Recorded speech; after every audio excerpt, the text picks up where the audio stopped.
we've got news. Got news. About my Cleveland Browns. We've got an oblique problem.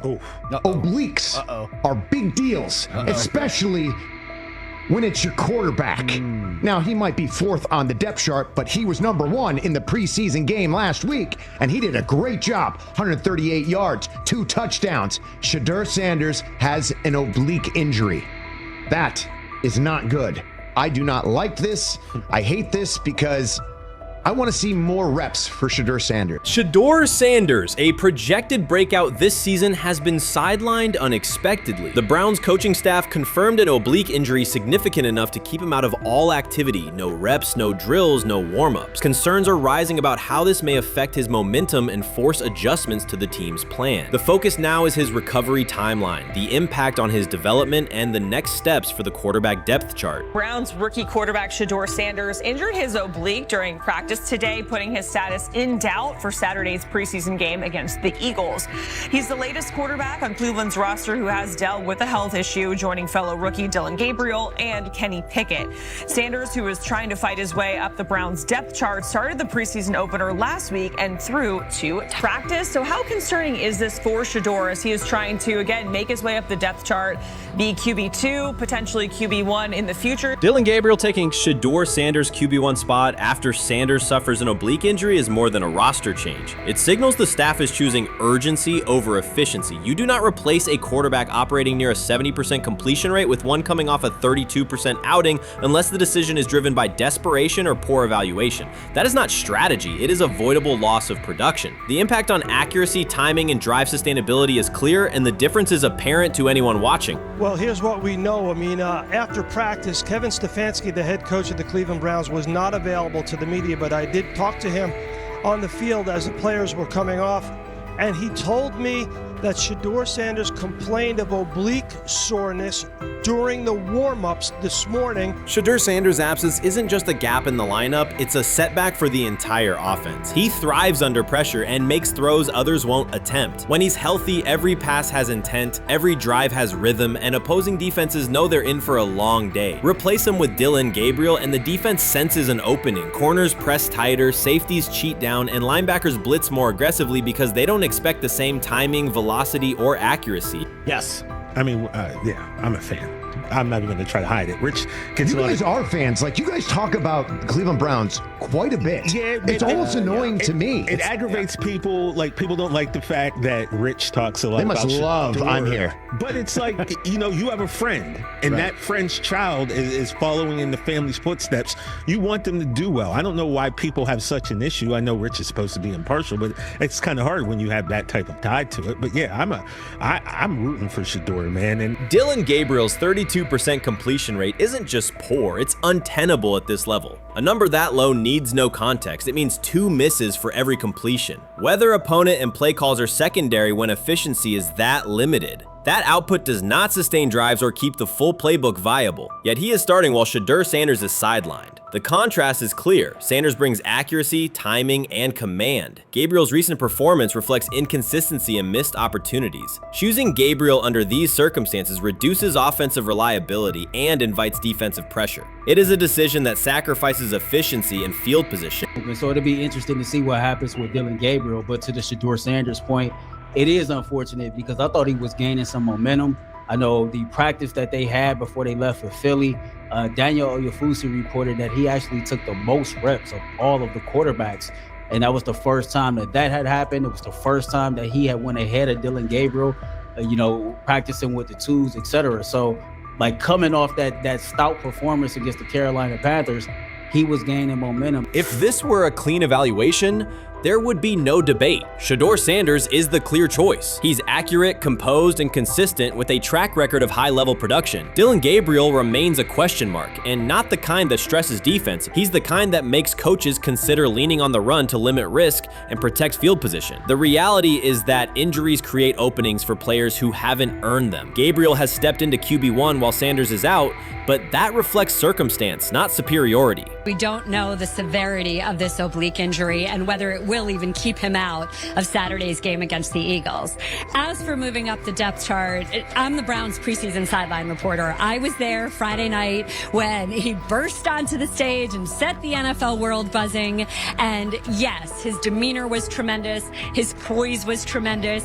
He did the things that were asked of him. But at the end of the day, he wasn't actually asked to do all that much. The real concern is how this could attach to Shedeur Sanders' reputation. The NFL is unforgiving about availability. An oblique injury for a quarterback isn't minor. It affects mechanics, torque, and timing. Even with a strong return, the injury-prone label can linger. For the Cleveland Browns, or any team seeking stability under center, that perception is toxic. Teams don't want a player they fear won't make it through October. That's the risk. Talent doesn't always overcome league politics. Once questions about durability start, they rarely fade. They surface in contract terms, roster decisions, and sideline evaluations. So Shedeur Sanders is injured again?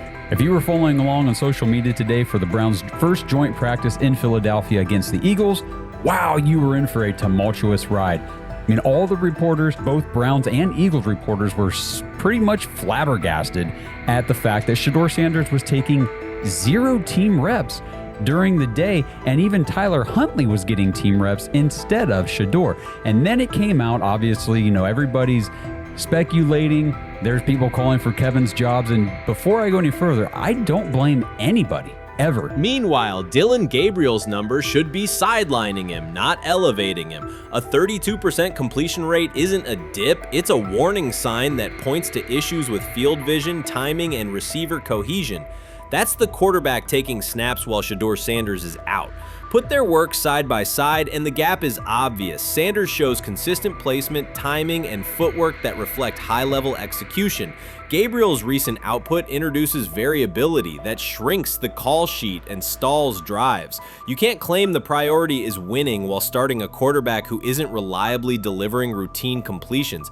Fans recognize it, receivers lose confidence and tempo when targets are off, the offensive line's urgency fades when protection doesn't translate into productive throws, team belief in the quarterback is fragile, and once it erodes, a season can come apart quickly.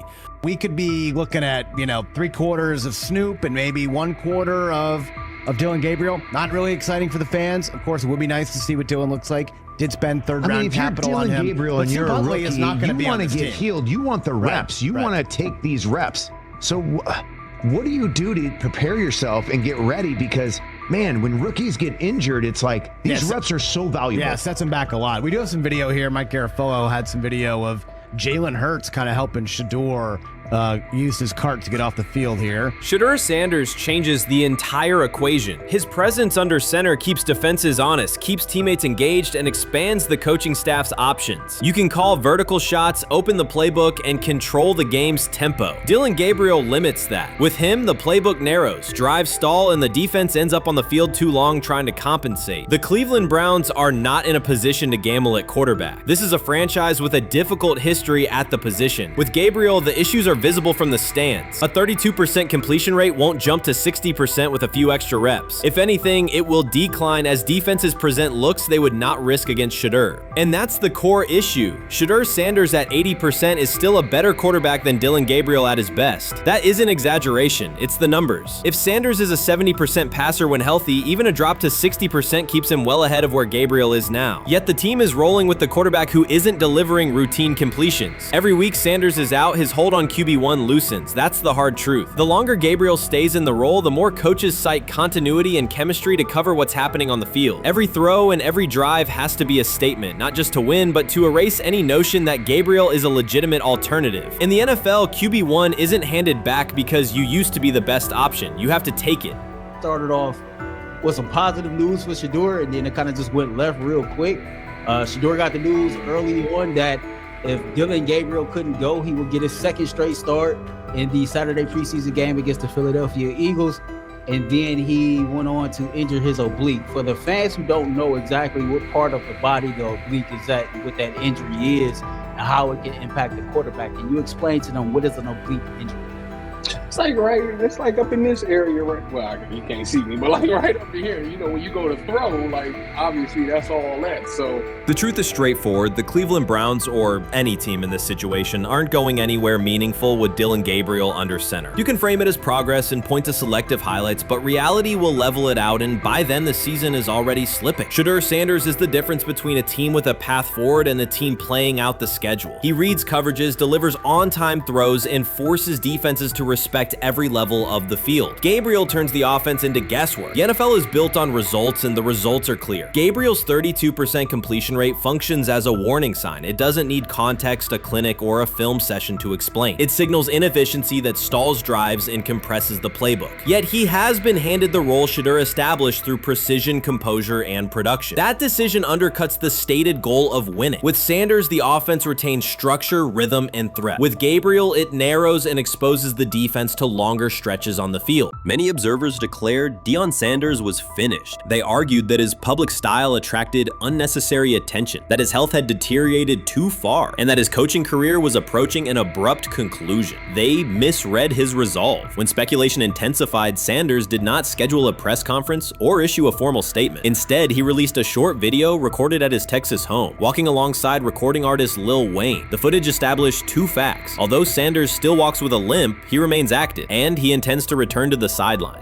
Reports from USA Today and ESPN confirm that Sanders had temporarily left Colorado to recover from a significant, undisclosed medical condition. He lost 14 pounds and missed several summer practices, leading to widespread debate about his future. Unofficial sources suggested complications related to previous blood clot issues, but no official diagnosis was provided. Throughout Sanders' absence, numerous media outlets framed his situation in crisis language, frequently questioning whether he would coach again. By comparison, when coaches such as Lincoln Riley paused their duties for health or family reasons, coverage emphasized understanding and patience, an imbalance that reflects a common difference in how high-profile black coaches are treated. Sanders' silence was not a retreat, it was a period of recovery. During rehabilitation, he relied on family, faith, and trusted colleagues, yet stayed connected to his program through brief online updates. The video with Lil Wayne demonstrated that he retained strong support from influential friends, countering narratives that portrayed him as isolated or on the verge of retirement. The visual evidence showed that his setback is temporary,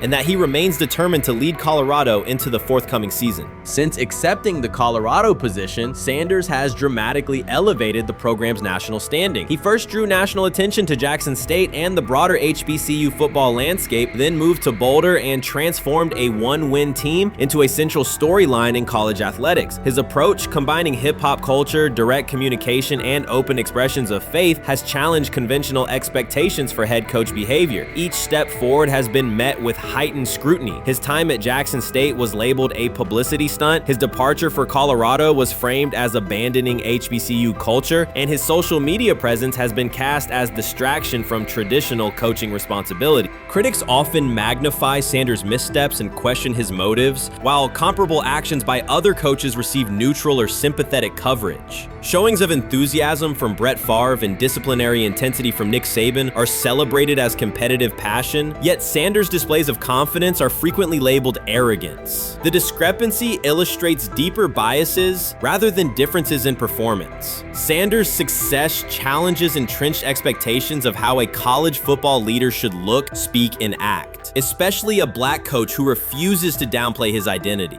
During his convalescence, Sanders maintained close communication with his staff and athletes, reinforcing the standards he had established: discipline, accountability, and belief. The program's daily messaging continued to emphasize preparation and resilience, signaling that Sanders' influence persists even when he is away from campus. Athletes echoed his mantras during workouts, confirming that his leadership extends beyond physical presence. Sanders acknowledges the seriousness of his medical challenge, but has refused to let it define him. He has publicly discussed leaning on scripture and prayer, explaining that his purpose as a mentor, father, and coach extends beyond personal adversity. In that context, the video of him walking in the Texas sun was less a strategic media effort than a straightforward demonstration of continued commitment to his team and mission.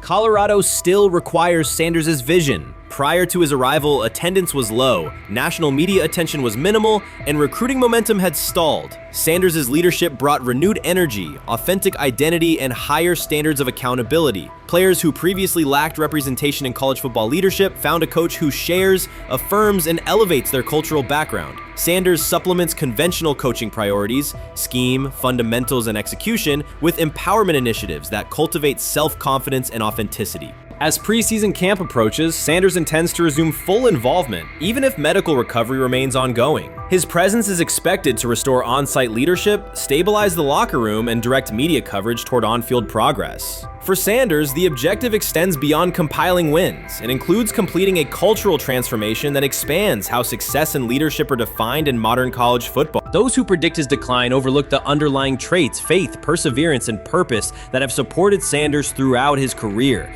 Doubts, rumors, and disproportionate scrutiny have followed him from playing days into coaching, and he has consistently responded with results. His current health setback is another obstacle, not a conclusion. The broader initiative he leads, centered on authenticity, opportunity, and high standards, continues. When Sanders returns to the sideline, it will mark the next stage of a movement he has guided from Jackson State to Boulder. The recent period of quiet has been strategic rather than passive. Instead of defending himself in daily briefings, Sanders focused on rehabilitation, remote program oversight, and family support. Each brief social media message reinforced a consistent theme: faith and preparation.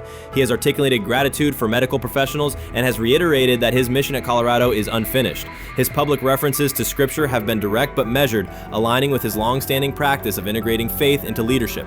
By walking through his ranch with Lil Wayne, Sanders signaled continuity. The clip underscored that influential supporters remain engaged, that Sanders' broader network values his vision, and that he remains capable of navigating physical challenges. The visible limp was not evidence of imminent retirement. Rather, it documented the reality of ongoing recovery and the resilience with which he approaches each obstacle. Colorado's athletic administration and football staff continue to affirm Sanders' program direction. Recruitment communications cite his established record in fostering cultural relevance and national exposure. Prospective athletes respond to a coach who presents a transparent path to development, both on and off the field. Current players refer to Sanders' coaching points with clarity, citing specific drills and expectations that remain unchanged during his absence. These indicators demonstrate that the core structures Sanders implemented are functioning and that his return will be an amplification, not a restart. Criticism regarding Sanders' public persona often conflates media style with coaching substance. Analysis from opponents suggests that social media engagement dilutes football preparation, yet Sanders' staffs emphasize time management and delegation. Defensive and offensive coordinators handle in-game adjustments, while Sanders directs overall culture, recruitment, and leadership. He has articulated that visibility serves to amplify program accomplishments and enhance player opportunities, not replace strategic football planning. Some commentary has attempted to reframe Sanders' health issue as evidence that his coaching model is unsustainable. The argument ignores the documented health challenges faced by numerous coaches across levels of competition. For example, college coaches recovering from heart procedures or joint replacements have returned to successful seasons after appropriate medical clearance. Sanders' case follows a comparable trajectory. Medical complications require temporary separation, structured rehabilitation is prioritized, and a managed return is planned. Institutional medical protocols at Colorado dictate clearance requirements. Sanders will meet those before resuming full sideline duties. Colorado's players have expressed public confidence in Sanders' eventual return, citing regular virtual check-ins and continued accountability. Several athletes noted that positional meetings included recorded messages from Sanders reinforcing tactical goals and personal discipline. These details confirm that Sanders has remained actively engaged, albeit remotely, and that team culture remains aligned with his principles. Looking ahead, Colorado's schedule will attract national attention, both for on-field competitiveness and the storyline of Sanders' comeback. Analysts will evaluate how quickly he reestablishes day-to-day rhythm and whether his physical limitations influence practice oversight. Internal planning accommodates gradual escalation of responsibilities, with medical staff and strength and conditioning personnel contributing to phase reintegration. The broader significance of Sanders' return extends beyond Colorado. His visibility continues to challenge prevailing narratives about leadership styles and pathways in college athletics. By prioritizing authenticity, open articulation of faith, and cultural expression, Sanders offers a contrasting template to more conventional models. His eventual recovery and sideline presence will reinforce the argument that diverse leadership profiles can succeed in elite collegiate competition. In summary, rumors of Deion Sanders' coaching demise were premature. Verified reports confirm a substantial but temporary medical setback. He used the time away to focus on health, sustain program engagement, and rely on a support system anchored in family, friends, and faith. His recent public appearance demonstrated active recovery and reaffirmed his intention to resume leadership in Boulder. The forthcoming season will test Colorado on the field, but it will also underscore the durability of Sanders' vision, one that combines competitive ambition with cultural resonance. Observers who continue to question his longevity overlook the resilience and purpose that have defined his career. Sanders' return is imminent, and the movement he leads remains intact. Shedeur Sanders doesn't ask for excuses. He hasn't blamed limited reps, patched together receiver groups, or fourth-string offensive linemen struggling against Cleveland's second-team defense. He shows up, works, and demonstrates why he belongs. On day 3 of Brown's training camp, for the first time since OTAs, he finally received something close to a fair opportunity. He lined up with the second unit during an 11-on-11 period and made the most of it. In 8 plays, he did what he typically does when given a chance. He executed. He went 2 for 2 on a quick series, finishing with a decisive throw to tight end Blake Whiteheart that immediately caught the sideline's attention. There was no hesitation in his drop, no unsettled feet, and no panic. Just firm, accurate timing and clean operation. It raised an obvious question. What has taken so long for the Browns to evaluate him with a functional group?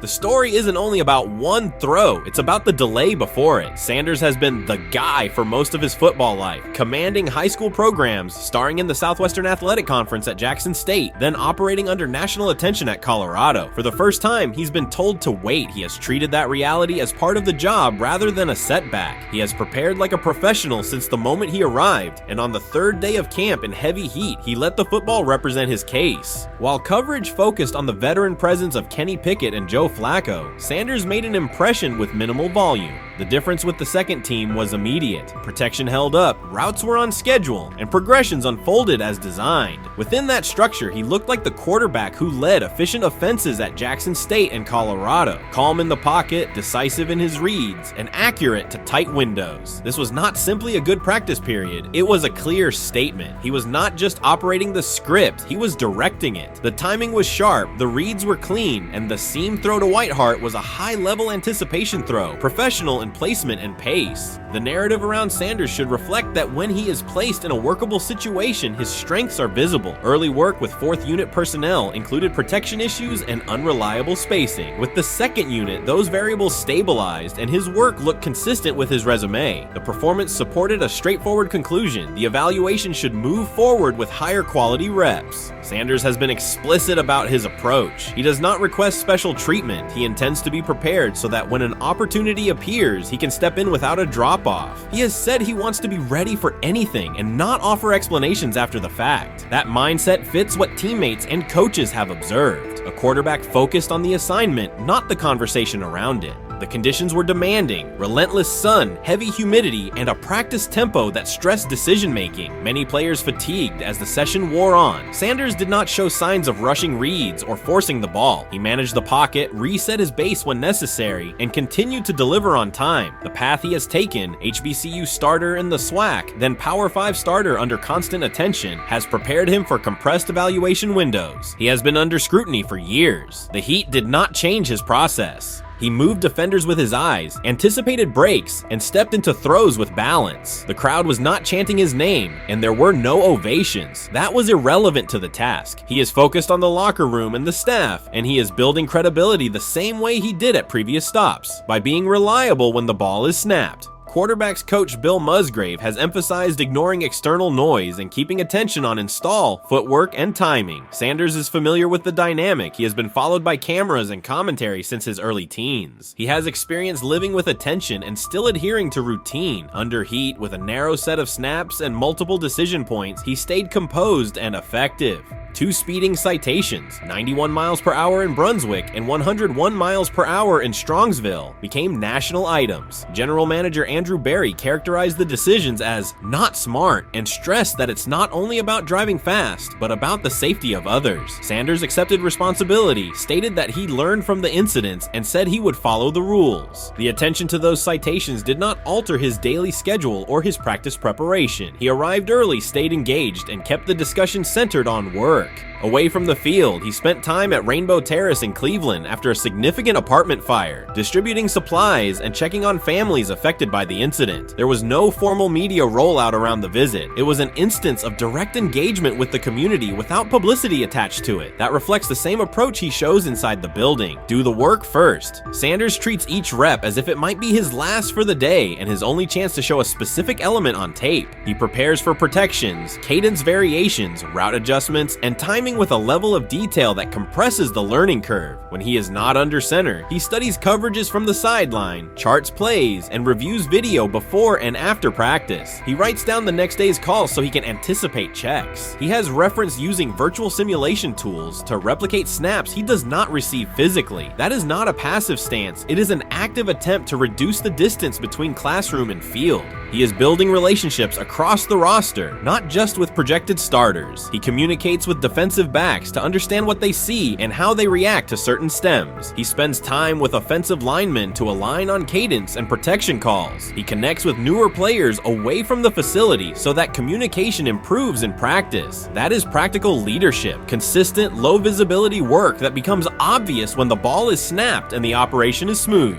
3 days into camp, a central question remains. Why hasn't he taken a first-team rep? Flacco has seen work. Pickett has seen work. Dillon Gabriel has been cycled in. Sanders has remained behind all 3 on the depth chart while producing efficient periods when provided stable support. Head coach Kevin Stefanski has not publicly detailed the plan for distributing first-team snaps among the quarterbacks. When asked, Sanders answered that it is not his place to comment on rotation decisions. That response aligns with his day-to-day conduct, respectful, professional, and centered on the next assignment. The staff is managing a room with a Super Bowl MVP, a former first-round pick, multiple rookies, and a new set of combinations on the offensive line. That creates a set of decisions about exposure, pacing, and evaluation windows. Within that context, Sanders has presented a clear case for additional evaluation. He has shown he can execute the offense as designed when the variables are standard. Musgrave has a long-standing connection with the Sanders family through his time as a teammate of Deion Sanders in San Francisco. That familiarity supports direct communication. It does not guarantee anything about the depth chart, but it does help streamline teaching, feedback, and expectation setting. Inside the defensive back room, veterans such as Denzel Ward have provided perspective on timing, leverage, and eye discipline that Sanders has incorporated into his preparation.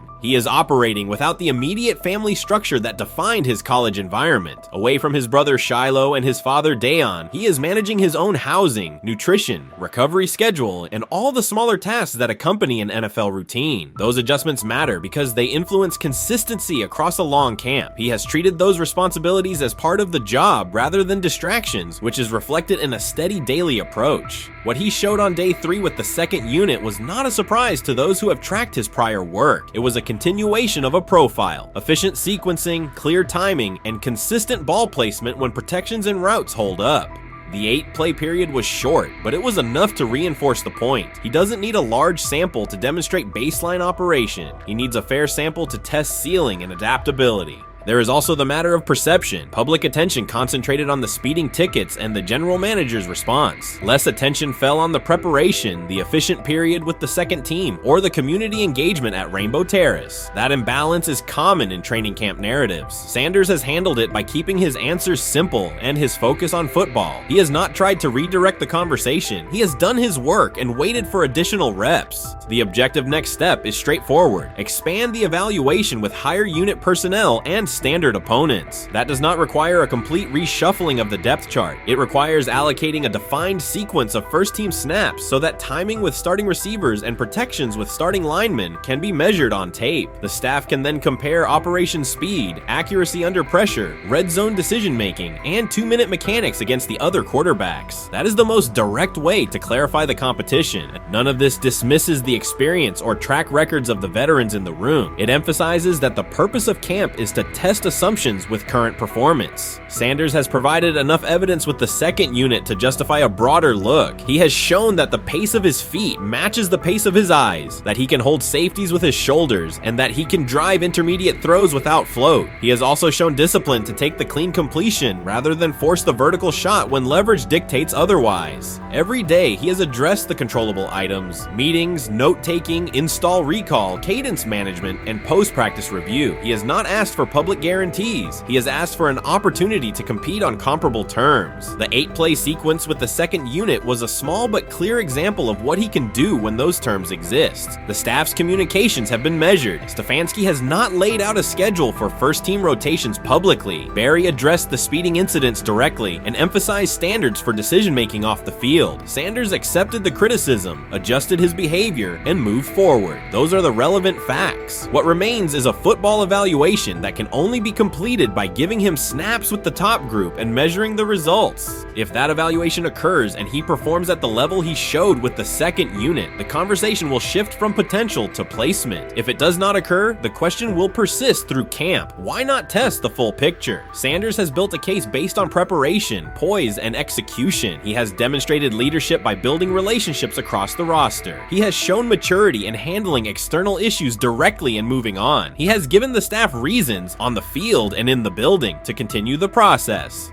3 days into camp, he has answered everything within his control. He has shown growth, discipline, and consistent operation. He turned early fourth-team disarray into learning, then executed cleanly when moved to the second unit. He kept the discussion on football when outside topics threatened to dominate. He has not tried to win a press conference. He has tried to win every rep. If he continues to stack days like this, the next step is logical. Evaluate him with the starters, document the results, and let the tape determine the depth chart. Until then, he will continue to prepare, continue to compete, and continue to present the same message through his play. You made an interesting point. So I tend to have the drip, drip, drip. This was my Johnny Manziel theory, is that everybody makes mistakes, especially when you're young. But if I see 2, 3, 4, 5, then you've got a plumbing issue. It's not just you didn't close the faucet. So there's about 6 pieces of video in college where Shedeur was a little bit of a brat, whatever. Then there's the legendary cringy draft room. Didn't love that as a B prospect. Then there's back-to-back speeding tickets, both over 90, and a missed arraignment. The NFL is navigating unexpected headlines after a former Browns coach publicly defended Shedeur Sanders in response to reports of multiple speeding tickets. The coach's statement has sparked extensive online debate. Supporters welcome the show of loyalty, while critics question the motive. Sanders now finds himself at the center of an unforeseen controversy, and observers want to know why a Cleveland coach is standing so firmly in his corner. The story is developing rapidly and continues to draw intense attention. When it came out that he got a speeding ticket, I said it's not really that big a deal. I feel very differently about it now. Over 40 miles an hour over the speed limit, less than 2 weeks after you just got a ticket.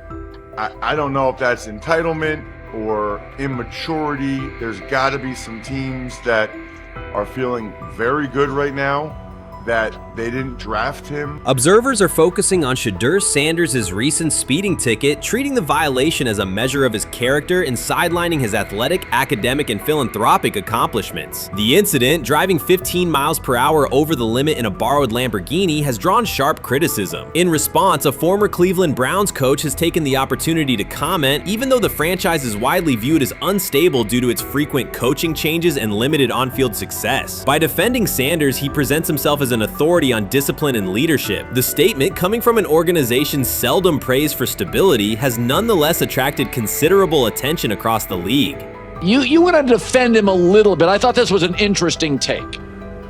Yeah, I thought it was really interesting that you said you were out because of the speeding tickets. To me, that's such a minor thing. You were so high on him in terms of his completion percentage in OTAs, and I thought that was a little aggressive on your part. But with the speeding tickets, I got a speeding ticket the first night of the draft, my first year there. I thought maybe I'd get the benefit of the doubt, but they gave it to me anyways.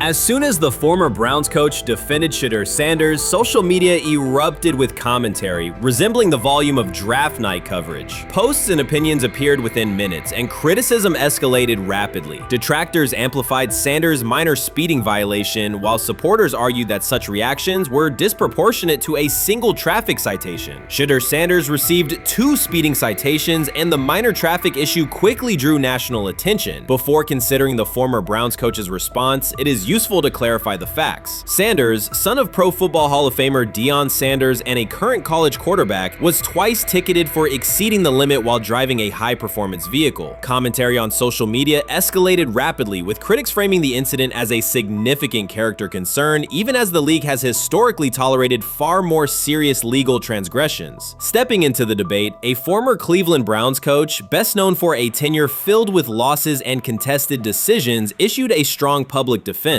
He argued that 2 speeding tickets should not define Sanders' reputation or overshadow his on-field talent and community work, urging a balanced assessment of the player's actions. I don't love it from a 5th-round draft pick. I don't love that it happened multiple times. But I do think that this is the first time he's been away from his dad. And, you know, there's going to be some growing pains. Now, would I sell my stock on it like you are? Not because of a couple speeding tickets, especially in light of the problems that Brown's quarterback room has had to deal with legally in the last few years. I mean, this is nothing. The debate quickly shifted from 2 speeding citations to broader claims about integrity, growth, and leadership. The former Browns coach framed the infractions as moments for personal development and urged observers to view them in context. Critics responded forcefully. Some called for disciplinary action, others questioned Deion Sanders' parenting, and a few sought to discredit the coach himself, despite his professional record already being widely analyzed across the league. The reaction underscores an apparent inconsistency in public standards. Fans often overlook on-field confrontations, heated sideline arguments, and other significant controversies, yet they treated Sanders' routine traffic offenses, speeding without evidence of reckless endangerment, as indicators of serious character flaws. If such minor violations were adopted as the primary measure of morality in professional football, many players would face similar criticism. Sports media amplified the story almost immediately. Television panels dissected Shedeur Sanders' decision-making, treating 2 speeding tickets as indicators of deeper character concerns. Networks aired detailed segments under banners such as red flags and road rage, repeatedly questioning whether the citations might affect his draft evaluation. Although Sanders is already regarded as a first-round prospect, analysts emphasize that NFL teams value discipline and legal awareness when forming final assessments. Many commentators overlook the fact that other high-profile players have faced more serious offenses without similar scrutiny. Throughout the coverage, the former Browns coach defended Sanders, portraying him as a talented quarterback subjected to disproportionate criticism in a culture that expects near-perfect conduct. His argument was thorough and methodical, asserting that the traffic violation should not overshadow Sanders' skills, work ethic, or future potential.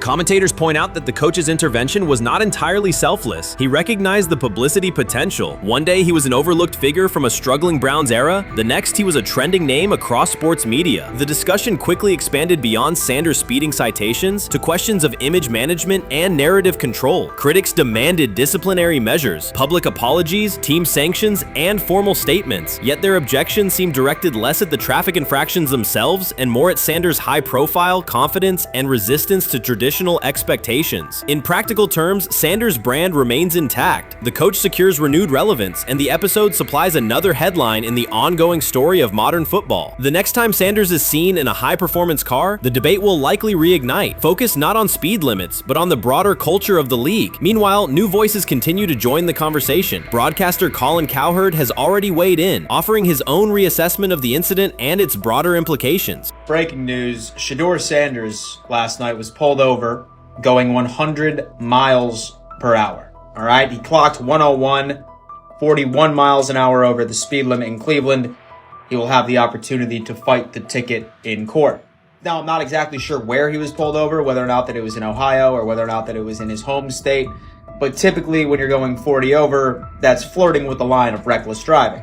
Folks, I gotta tell you, I don't understand what it is with these young men driving at absurd speed. Colin Cowherd's view of Shedeur Sanders shifted abruptly. Days after praising the quarterback's poise and skill, he appeared on air to declare that Sanders is overhyped, unfocused, and distracted by celebrity. The reversal was immediate, without any gradual reconsideration. Cowherd now frames Sanders' 2 speeding tickets as evidence of poor judgment, even though he has defended other quarterbacks facing far more serious off-field issues. The sudden, wholesale withdrawal of support leaves viewers questioning the consistency of Cowherd's criteria and illustrates how quickly media narratives can change when minor incidents receive outsized attention. This is Okay. Okay. How much of this is, I mean, Jimmy Haslam has his hands all over Manziel, has his hands all over Deshaun Watson, admitted it, man enough to admit it. I saw the reaction in the draft room when they took Shedeur Sanders. Pretty obvious it wasn't the coach and the GM's pick. How much is this team has 8 last place finishes in 13 years owning it. How much of this is we don't have a very good owner here like Washington, D.C. and the Commanders? Yeah, I didn't love the owner stepping in and saying, hey, you got to take this guy in the 5th round.